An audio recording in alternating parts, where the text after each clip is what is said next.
Gaza कई बार खून में डूबा, इजरायली हमले, मलबे में तब्दील घर और अपनों को ढूंढते हुए लोग, करीब 62,000 लोगों को मौत के घाट उतार दिया गया।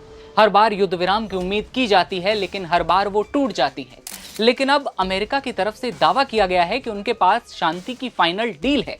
सवाल यह है कि क्या वाकई इस बार कुछ बदलेगा या फिर यह भी एक और अधूरा वादा बनकर रह जाएगा। क्या ट्रंप गाजा में शांति का कोई बड़ा प्लान लेकर आए हैं? क्या अब और खून नहीं बहा पाएंगे नेतन्याहू? जहां एक तरफ फिलिस्तीन को लेकर माहौल पहले ही बिगड़ा हुआ है, उसी बीच क्या शांति की उम्मीद की जा सकती है? सऊदी अरब, कतर, संयुक्त अरब अमीरात, मिस्र, जॉर्डन, तुर्की, इंडोनेशिया और पाकिस्तान के नेताओं के साथ बातचीत करने के बाद ट्रंप ने क्या दावा किया, आइए समझते हैं। नमस्ते, नवभारत टाइम्स आप देख रहे हैं, आपके साथ मैं दिव्यांशु राठौर। संयुक्त राष्ट्र महासभा की 80वीं सभा के साइडलाइंस पर अरब और मुस्लिम नेताओं के साथ हालिया बातचीत के बाद ट्रंप ने गाजा में स्थायी सीजफायर लाने के लिए 21 सूत्री प्लान पेश किया और इस प्लान में हमास द्वारा बंधकों की 48 घंटों के अंदर रिहाई और युद्ध समाप्ति के बाद गाजा को वापस बसाने का रोड मैप शामिल है।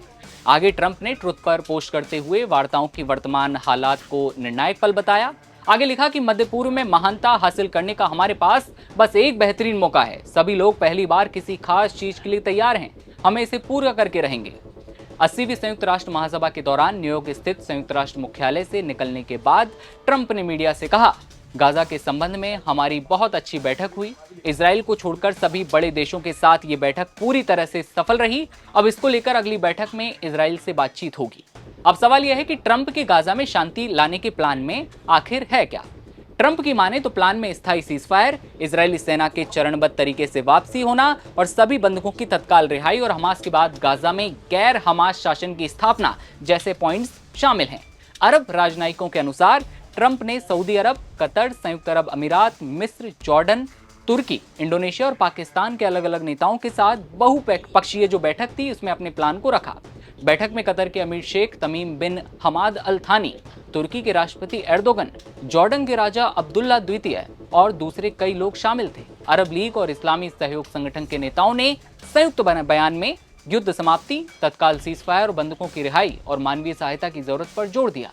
जानकारी के लिए आपको बता दें कि बीते शनिवार को ही ट्रंप ने कहा था कि ऐसा लग रहा है जैसे गाजा पर हमारे पास एक बड़ी डील है और मुझे लगता है कि एक ऐसा समझौता होगा जिससे बंधकों को वापस लाया जा सकेगा। ये एक ऐसा समझौता होगा जिससे युद्ध समाप्त होगा, ये शांति स्थापित करेगा। अमेरिकी राष्ट्रपति इसी बीच आज व्हाइट हाउस में इजरायली प्रधानमंत्री बेंजामिन नेतन्याहू से मुलाकात करेंगे। इस बैठक में युद्ध विराम समझौते की रूपरेखा पर चर्चा होने की संभावना है।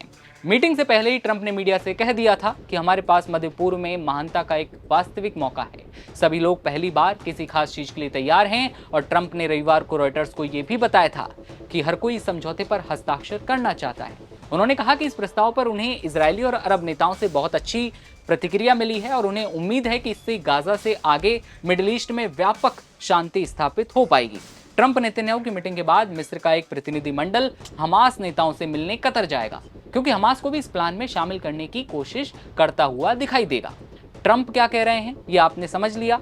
अब आप समझिए इस प्लान में कैसी चुनौतियां और उम्मीदें हैं, यानी कि कैसी उम्मीदें, क्या ये प्लान सक्सेसफुल हो पाएगा।